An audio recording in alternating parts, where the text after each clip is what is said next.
오늘은 8월 마지막 주일입니다. 참 길고 긴 장마가 있었던 8월, 이제 이틀 뒤면 모레면 다 지나갑니다. 그리고 앞으로 다가올 9월은 우리 설교 주제를 이해 소통의 달로 정해 보았습니다. 코로나 시대에 관계와 소통이 아주 중요해졌는데 서로 간의 단절과 분열의 벽을 넘어서 이해와 소통의 능력이 발전되기를 원합니다. 믿음 생활이란 결국 하나님과 소통하고 이웃들을 이해하고 사랑하는 데 있지 않습니까? 그래서 여러분 9월 다음 달도 이 주제 기대하시고 또 예배를 준비하시기를 바랍니다. 우리 교회는 지난 여름 3개월 동안 믿음에 관한 주제로 말씀을 드렸습니다. 6월 달에는 믿음 성장의 달, 7월 믿음 성숙의 달, 이번 달 8월 믿음 실천의 달로 보내었습니다. 오늘은 믿음 시리즈 마지막 시간으로 우리가 그동안 쭉 배워왔고 알고 있는 믿음의 내용들을 총정리하는 시간을 갖도록 하겠습니다. 그리고 또한 야고보 사도가 말하는 참된 믿음이 무엇인지도 끝으로 살펴보겠습니다. 여러분, 학창시절 우리 중간고사나 기말고사를 앞두고 선생님이 이제 마지막 종강 수업할 때 뭘 하죠? 그동안 배운 것들 몇 점 정리하잖아요. 자, 이거 시험에 나옵니다 하면서 딱딱 짚어주면서 마지막으로 이제 총 정리하는 시간을 갖지 않습니까? 그것만 잘 배워도 시험 점수 괜찮게 나옵니다.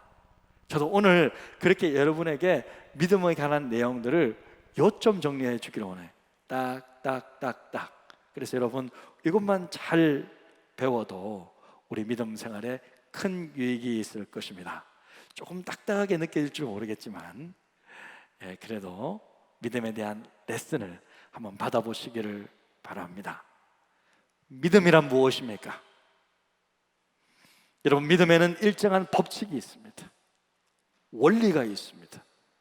믿음의 원리, 믿음의 법칙을 잘 알고 있어야 믿음 생활에서 승리할 수 있습니다. 믿음의 대상은 누구죠? 믿음의 대상은 하나님이십니다. 믿음의 대상부터 확실히 해야 합니다. 신자들이 믿습니다라는 말을 자주 하죠. 무엇을 믿는다는 말입니까? 믿는다고 말할 때 가장 중요한 것은 믿음의 대상이죠. 우리는 성경에 나타난 하나님을 믿습니다. 2000년 전 이 땅에 인간의 모습으로 오신 우리 주 예수 그리스도의 아버지 하나님을 믿습니다. 다른 신은 없습니다. 우리 믿음의 조상 아브라함이 믿었던 여호와 하나님, 그 하나님을 우리는 믿는 것입니다. 자, 믿음의 내용은 무엇입니까? 믿음의 내용은 하나님의 약속의 말씀입니다. 우리는 성경에 기록된 하나님의 약속하신 그 말씀을 믿습니다. 이것이 우리 믿음의 내용입니다. 약속의 말씀 속에 하나님의 성품이 담겨져 있어요. 하나님의 능력과 지혜가 있습니다. 약속의 말씀 속에 우리와 우리 자녀들의 미래가 담겨져 있습니다. 믿음의 방법은 무엇일까요? 믿음의 방법은 말씀에 대한 순종입니다. 믿음이란 말씀에 대한 반응입니다.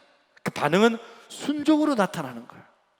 하나님은 우리 믿음의 조상 아브라함을 부르셔서 말씀하셨죠. 어떻게 말씀하셨나요? 여호와께서 아브라함에게 이르시되 너는 고향과 친척과 아버지의 집을 떠나 내게 보여줄 땅으로 가라. 그렇게 가. 이렇게 말씀하셨어요. 명령, 오더 하신 거죠. 그런데 하나님이 어떻게 반응했습니까? 이에 아브라함이 여호와의 말씀을 쫓아갔고, 당시 75세의 아브라함은 말씀을 쫓아 순종하여 갔습니다. 히브리서 기자는 이것을 정확하게 해석하죠. 믿음으로 아브라함은 부르심을 받았을 때 순종하여 장래 유업으로 받을 땅에 나아갈새 갈 바를 알지 못하고 나아갔으며, 아브라함이 어떻게 나갔다고요? 순종하여 나갔습니다. 그래서 믿음의 방법은 하나님의 말씀에 순종하는 것입니다. 자, 믿음의 목적은 무엇일까요? 믿음의 목적은 하나님께 영광 돌리는 것입니다. 사람의 존재 목적은, 하나님께 사람을 만드신 이유는 하나님께 영광 돌리는 것이죠. 그런데 그냥 막 아무렇게나 살아간다고 하나님께 영광이 됩니까? 그렇지 않죠. 하나님께 영광 돌리는 길은 하나님을 믿는 믿음을 따라 살아가는 것입니다. 그래서 로마서 4장 20절에 보니까 믿음이 없어 하나님의 약속을 의심하지 않고 믿음으로 견고하여져서 하나님께 영광을 돌리고. 자, 하나님께 영광을 돌리는데 어떻게 돌린다고요? 믿음에 견고해져서 하나님께 영광. 그러니까 우리의 믿음이 견고해지면 하나님께 영광이 됩니다. 할렐루야. 믿으셔야 돼요. 목사님, 하나님께 영광 돌리는 삶이 뭐예요? 여러분의 믿음 견고해지세요. 그러면 하나님께 영광이 됩니다. 하나님은 우리의 믿음을 따라 역사합니다. 그러므로 여러분, 우리가 믿지 않으면 하나님 일하실 수 없어요. 이것은 하나님이 무능해서가 아니라 하나님이 정해놓으신 법칙입니다. 원리입니다. 믿음의 법칙입니다. 하나님은 믿음을 따라 역사하시는 분이에요. 아무리 맛있는 음식이 많이 있어도 입 다물고 있으면 먹을 수 있어요, 없어요? 하나도 못 먹죠. 그러니까 입을 열어야 되지. 그러니까 믿음이란 입을 여는 거예요. 내 입을 넓게 열라. 그러니까 믿음을, 내 마음의 문을 여는 거예요. 그래서 하나님의 약속을 받는 거예요. 우리 주 예수 그리스도를 믿는 거죠. 받는 거죠. 우리가 작은 믿음을 가지고 일할 때 하나님은 작은 영광 받으십니다. 하지만 우리가 큰 믿음을 가지고 일하면 하나님 큰 영광 받으십니다. 할렐루야. 예, 이렇게 믿음이 하나님을 기쁘시게 하는 거예요. 영광이 된다는 거예요. 그리고 믿음의 표현은 무엇일까? 자, 믿음의 표현은 기도입니다. 하나님에 대한 분명한 믿음을 가질 때 신자는 기도하는 거예요. 교회 다닌다고 다 기도 생활 하는 거 아니더라고요. 저는 속았죠. 다 기도 열심히 하는 줄 알았는데 안 하더라고요. 그럼 누가 기도하느냐? 하나님을 믿고 하나님의 말씀을 신뢰하는 자들이 자신의 믿음을 기도로 표현하는 거예요. 하나님이 나의 기도를 들으시고 나의 기도를 응답해 주실 것을 알기에 기도하는 거죠. 그래서 믿음 있는 분들만 기도합니다. 다른 말로 하면 믿음 없으면 기도하지 않습니다. 왜 구하지 않을까요? 믿음이 없기 때문에. 그러니까 믿음이 약하면 기도의 에너지도 약하게 되는 거예요. 그래서 그 무엇보다도 우리의 믿음이 자라고 우리 믿음이 성장하는 거예요. 할렐루야. 우리 믿음 어떻게 자라가요? 우리 믿음 어떻게 자라갑니까? 어떻게 성장합니까? 믿음은 하나님의 말씀을 들을 때 자라는 거예요.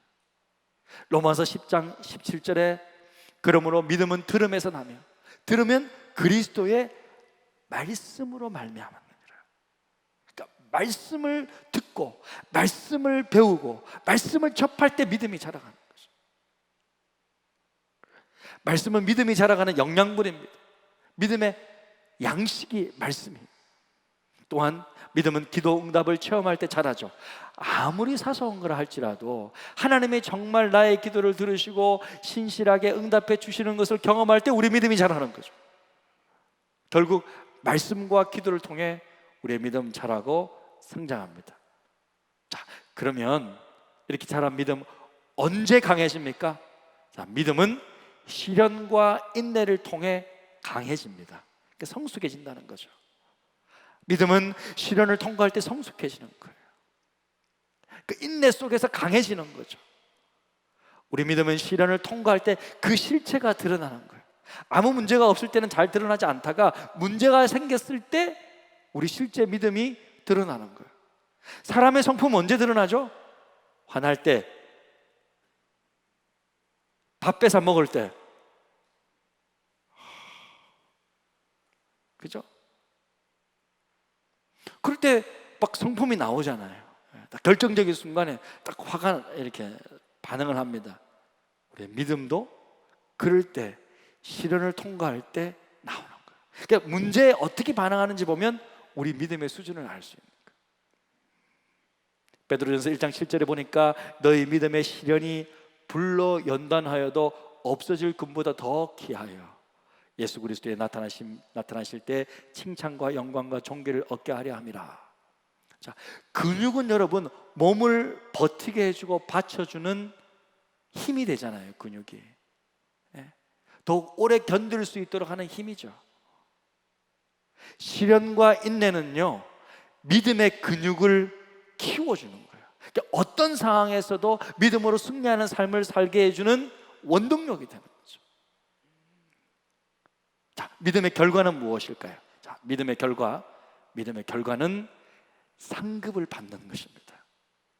여러분, 믿음은요 반드시 결과가 있습니다. 믿음은 보상이 있습니다. 믿음은요 처음에는 생각에서 시작하죠. 생각에서 싹 틉니다. 또 말씀과 기도를 통해서 성장하죠. 인내와 시련 속에서 강해집니다. 자, 이렇게 성숙된 믿음, 이렇게 해서 성숙된 믿음이 만들어지는데, 이 믿음은 반드시 상급이 있는 거예요. 믿음이 없이는 하나님을 기쁘시게 하지 못하나니 하나님께 나아가는 자는 반드시 그가 계신 것과 그가 자기를 찾는 자들에게 상 주시는 이심을 믿어야 한다. 하나님은 믿는 자에게 상을 주십니다. 아브라함이 하나님을 믿었을 때 이삭 아들 독자를 상급으로 주셨습니다. 그가 또 그 독자 그 이삭을 바쳤을 때 하나님은 이삭을 돌려주시되 이삭과 함께 놀라운 축복을 상급으로 받았습니다. 성경에서 말하는 상급은 그럼 무엇을 의미한가? 믿음의 상급이란 믿는 것을 보게 되는 거예요. 믿음 바라는 것들이 실상, 그러니까 믿는 것을 보게 되는 거예요. 기생 라합은 죽음을 무릅쓰고 이스라엘 정탐꾼들 자기 집에 숨겨서 보호해 주었어요. 이거 자칫 잘못하다가는 완전 반역죄로 그냥 죽을 수도 있는 상황이죠. 왜 그렇게 했을까요? 그녀는 약속을 믿었기 때문입니다. 그래서 전투가 벌어졌을 때 정탐꾼들이 명한 대로 그녀의 집에 붉은 끈을 딱 줄을 달아 놓았어요. 정탐꾼들은 라합에게 온 가족과 구원을 주기로 약속해 주었는데, 그 약속은 정탐꾼들을 보내신 하나님의 약속이에요. 라합은 그 하나님의 약속을 믿었고 그 약속이 성취되는 것을 결국 보게 됩니다. 이처럼 믿음의 상급은요, 믿는 것을 보게 되는 거예요. 내 믿는 것이 체험되어지는 거예요. 내 믿음이 이루어지는 것을 보게 된다고요. 천국 갈 줄로 믿습니까? 보게 될 것입니다. 내가 주님을 위해 열심히 수고하고 섬겼을 때 하나님 나에게도 상을 주실 거라는 믿음이 있습니까? 받게 될 것입니다. 믿는 것을 보게 될 것입니다. 하지만 그 무엇보다도 신자가 받을 수 있는 가장 큰 상급은 하나님 그분 자신이에요. 하나님 그분 자신이에요. 야고보서 2장 23절에 보니까 이에 성경에 이른바 아브라함이 하나님을 믿으니 이것을 의로 여기셨다는 말씀이 이루어졌고 그는 하나님의 벗으라 칭함을 받았나니. 아브라함은 하나님의 모든 말씀을 믿었고 그 결과 하나님의 벗, 하나님의 친구라는 칭함을 받게 되었어요. 놀랍지 않습니까? 어떻게 사람이 하나님의 친구가 될 수 있어요? 이처럼 믿음의 가장 큰 상급은 바로 하나님 그분 자체입니다. 하나님의 친구가 되고 하나님과 동행하는 것이 최고의 상급, 최고의 복이죠. 아브라함은 독자 이삭을 바쳤잖아요. 하나님이 명령하셔서. 그러니까 독자 이삭을 바쳤을 때 인류 역사상 최초로 장차 오실 독생자 예수를 십자가에서 희생시킬 하나님 아버지의 마음을 함께 경험한 거예요. 이것은 그의 상급입니다. 야, 네가 독자 이삭도 이렇게 나에게 바치느냐? 정말 네 믿음은 귀하다. 그러니까 하나님이 그 믿음을 받아주신 거예요. 왜? 하나님도 앞으로 그렇게 하셔야 되거든. 온 인류를 구원하시기 위해 예수 그리스도를 이 땅에 보내셔 독자를 사람들 앞에서 이렇게 죽도록 하셔야 되는데 그 마음과 아브라함 마음이 딱 일맥상통되었죠. 아브라함은 하나님 친구가 될 수 있는 거죠. 인류 최초로 이 마음을 경험한 거예요. 제가 목사로서 누릴 수 있는 최고의 축복은요, 하나님과 동행하는 거죠.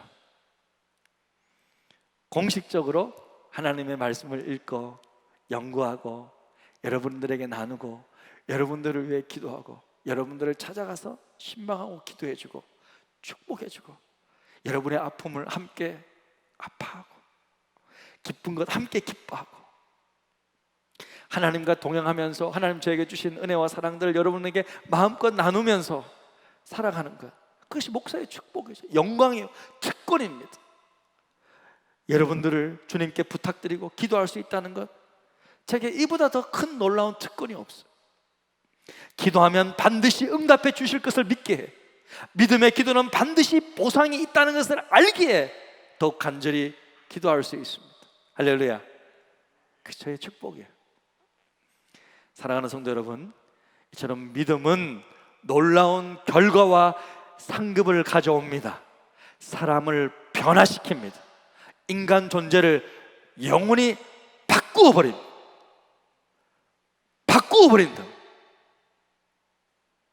우리의 변화와 성숙을 가져오는 원동력이 바로 이 믿음입니다. 할렐루야. 자, 지금까지 우리가 배워왔던 믿음에 대해서 우리 한번 정리하는 시간을 가져보았고요. 자, 그렇다면 여러분, 오늘 본문 말씀 속에서 야고보 사도가 강조하는 참된 믿음이란 무엇인가? 야고보 사도가 이렇게 막 정말 글을 보면요, 강한 어조로 이렇게 강조하고 있는 참된 믿음이란 무엇인가? 야고보 사도가 강조하는 참된 믿음이란 균형 잡힌 믿음입니다. 자, 균형 잡힌 믿음이라는 것은 믿음과 행함이 함께 가는 것을 말해요. 믿는 것과 행동하는 것이 삶이 함께 가는 것을 말하는 거예요. 14절 같이 읽어볼까요? 시작. 내 형제들아, 만일 사람이 행함이 있노라 하고 믿음이 있노라 하고 행함이 없으면 무슨 유익이 있으리요? 그 믿음이 능히 자기를 구원하겠느냐? 자, 여러분, 우리는 예수님을 믿을 때 단순한 믿음을 배웠잖아요. 믿기만 하면 구원받는다고 배웠습니다. 그런데 야고보 사도는 행함이 있어야 된다고 가르치는 거예요. 행함 없는 믿음은 헛것이라고 계속 강조하잖아요. 여러분, 오늘 읽었던 본문 가운데 계속 그런 구절들이 있어요. 17절, 20절, 26절 같이 읽어볼까요? 자, 17절. 이와 같이 행함 없는 믿음은 그 자체가 죽은 것이라.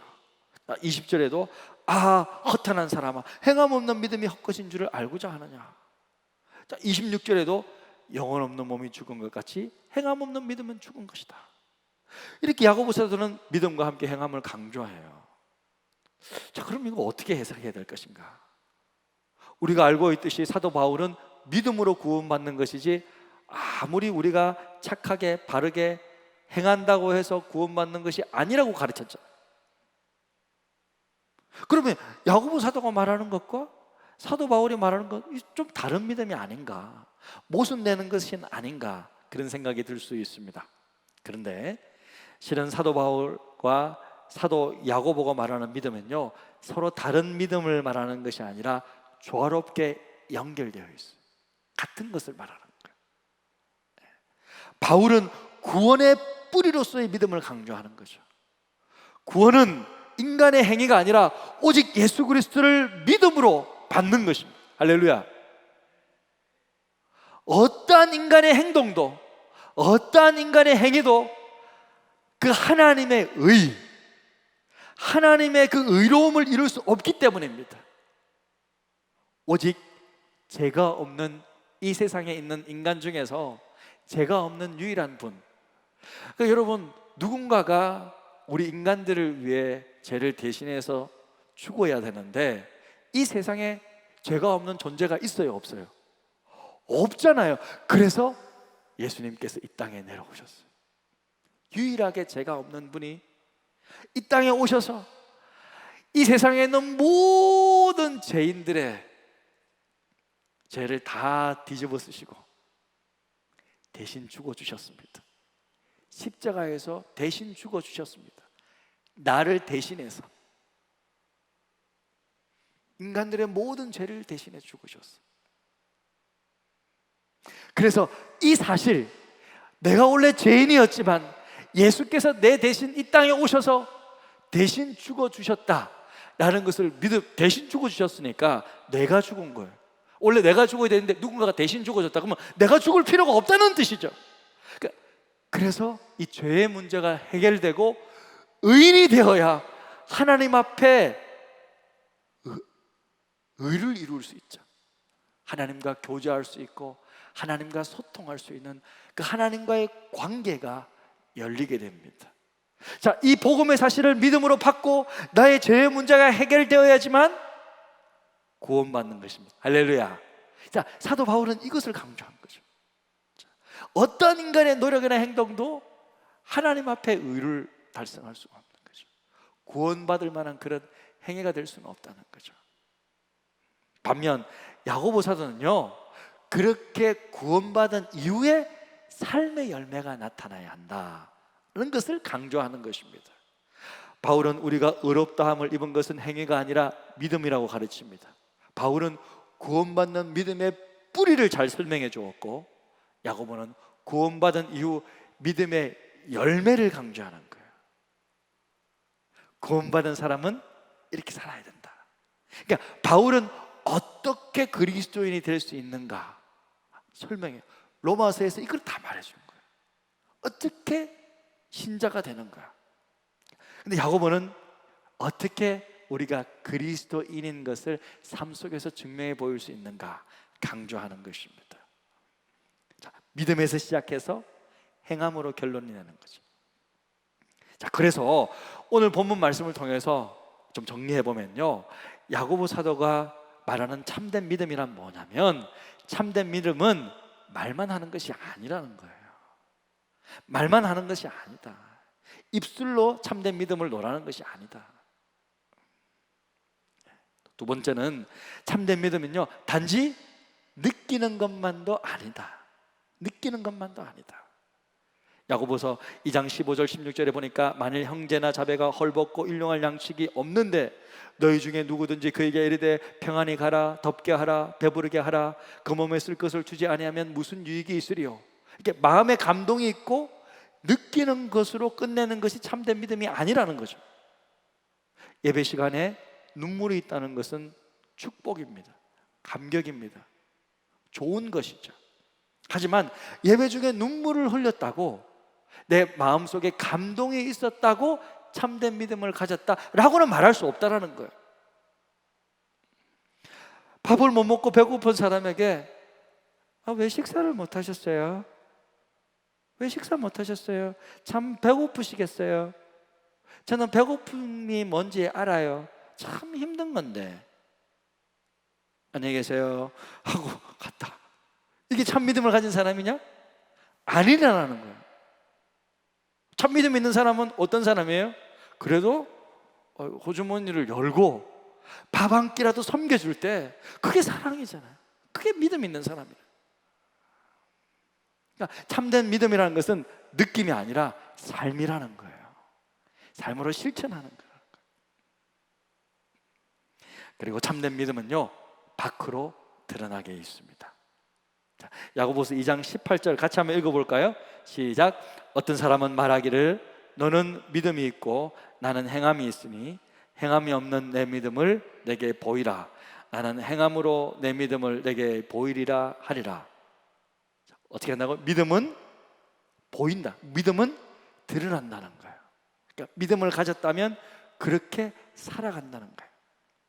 자, 믿음은요, 음식의 칼로리와도 같습니다. 음식의 칼로리. 칼로리는 직접 보입니까? 안 보입니까? 안 보이죠. 근데 칼로리는 안 보이지만 존재하죠. 칼로리가 들어오면 어떻게 해요? 내 몸에서 나타나잖아요. 제가 지난번 잠깐 휴가 갔었을 때 우리 막내 동생이 저를 딱 보면서 첫 마디가 오빠 배가 왜 이래? 배가 왜 이래? 내가 배를 봤어요. 배가 조금 자랐더라고요. 배가 성장했어. 내가 배를 집어넣으면서 배가 이게 오늘 좀 많이 먹었나? 그랬는데 그 다음에 동생이 하는 말이 잘 먹고 다니는 모양이지? 딱 이렇게 이야기하더라고. 잘 먹고 다녀? 내가 그렇게 뭐 잘 먹고 다니는 거 아닌 것 같은데? 저는 부인을 했거든요. 그런데 제 배는 부인할 수 없는 거예요. 칼로리니까. 제 몸은 제 삶의 결과예요. 제가 먹은 칼로리는 제 배로 자라난다는 거죠. 드러난다는 거예요. 이처럼 여러분, 참된 믿음은 반드시 밖으로 드러난다는 거예요. 내 삶에 변화가 있다는 거예요. 하나님을 온전히 믿는 사람은요, 하나님을 위해 내가 어떻게 쓰임 받을 수 있을까, 이것을 그냥 그렇게 살아간다는 거예요. 하나님을 사랑하면 뭔가 하나님을 위해 내가 뭔가를 하고 싶은 거예요. 여러분 생각해, 누군가를 사랑하고 누군가를 아낀다. 그러면 그 사람 생각하고 그 사람을 위해서 뭔가를 하고 싶어요. 뭔가 주고 싶잖아요. 하나님을 사랑하고 참 믿음이 있으면요, 하나님을 위해 뭔가 쓰임 받고 싶은 거예요. 하나님을 위해 뭔가 교회 청소라도 화장실 청소라도 휴지 하나라도 줍고 싶다. 열심히 일해서 하나님을 위해 더 섬기고 싶다. 하나님을 위해 더 내가 귀하게 뭔가 사용되고 싶다. 그렇게 드러난다는 거예요. 나타난다는 거예요.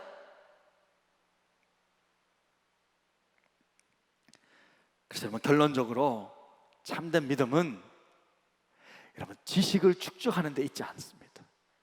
변화하는 데 있습니다. 변화하는 데 있습니다.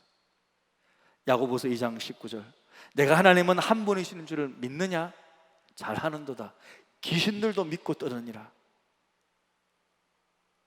하나님을 지식적으로 인정한다고 해서 참된 신앙이 아닙니다. 어리석은 자는요, 하나님이 없다 그러죠.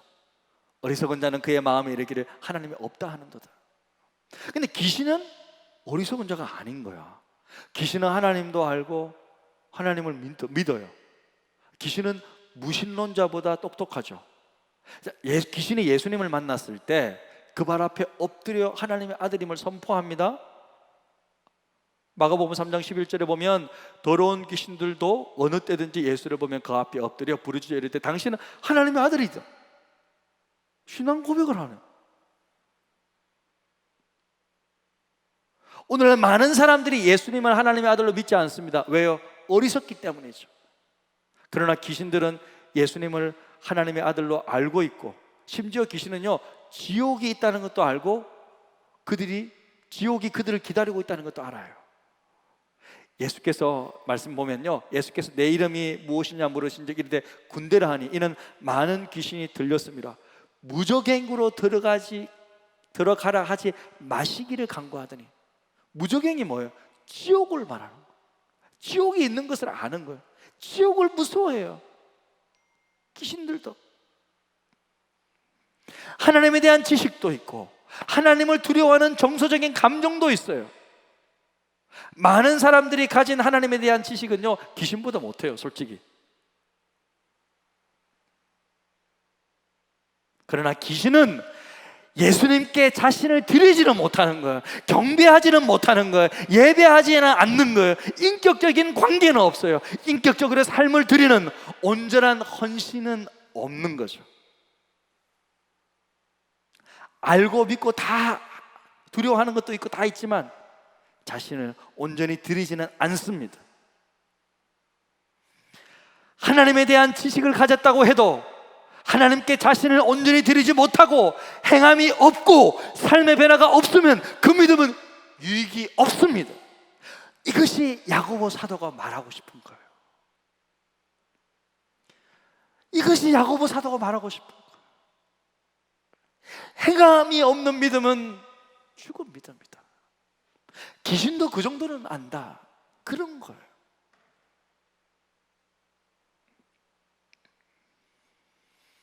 우리가 하나님 말씀을 배우는 이유는 지식을 축적하기 위해서가 아니라 내가 변화되기 위해서입니다.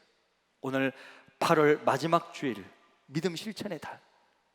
우리 입술의 구호로서 믿음 실천이 아니라 내 삶의 참 변화가 시작되기를 간절히 바랍니다. 하나님을 온전히 믿고 하나님을 경배하고 삶의 참된 변화가 있기를 주님의 이름으로 축복합니다. 사랑하는 성도 여러분, 이제 말씀을 마무리하겠습니다. 오직 의인은 믿음으로 말미암아 삽니다. 믿음을 끝까지 지키십시오. 사도 바울이 생애 마지막에 남긴 그 말 기억하십시오. 내가 선한 싸움을 싸우고 나의 달려갈 길을 마치고 믿음을 지켰으니. 믿음을 지켰으니. 우리가 지키고 남겨야 할 것이 믿음입니다. 끝까지 믿음을 지켜야 합니다. 그리고 우리 자녀들에게 이 아름다운 믿음을 유산으로 남겨주어야 합니다. 모든 것이 다 무너져도 믿음만 있으면 다시 일어날 수 있습니다. 코로나 위기가 우리를 힘들게 해도 믿음만 있으면 인생 역전 가능합니다. 믿음만 있으면 모든 것 다시 시작할 수 있고 회복할 수 있습니다. 믿음만 있으면 이겨낼 수 있습니다. 사랑하는 성도 여러분, 결국 믿음으로 끝까지 승리하시기를 주님의 이름으로 축복합니다. 아멘. 우리 이 시간 찬양 드리면서 기도의 자리로 나가겠는데요, 세상이 지금 코로나 때문에 요동하고 흔들리지만 오직 우리는 믿음으로 살아가는 것입니다. 우리 함께 찬양하며 우리 기도의 자리로 나아가겠습니다.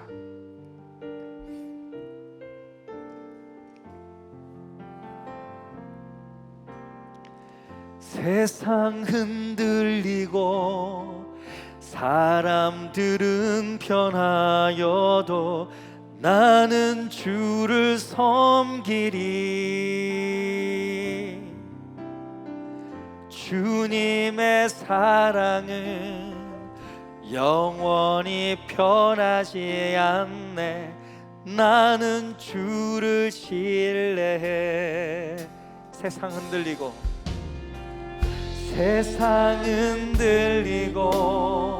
사람들은 변하여도 나는 주를 섬기리.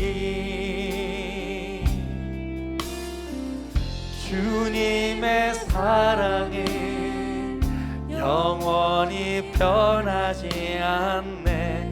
나는 주를 신뢰해. 오직 믿음으로, 오직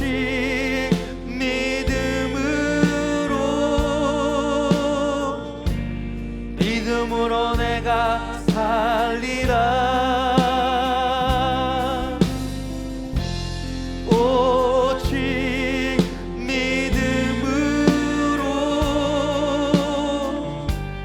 믿음으로 내가 살리라.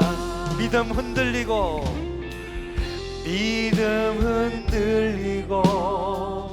사람들 주를 떠나도 나는 주를 섬기니.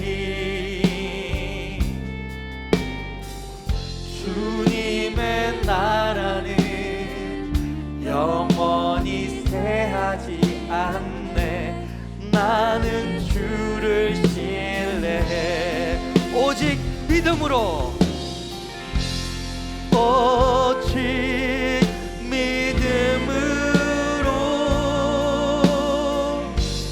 믿음으로 내가 살리라. 오직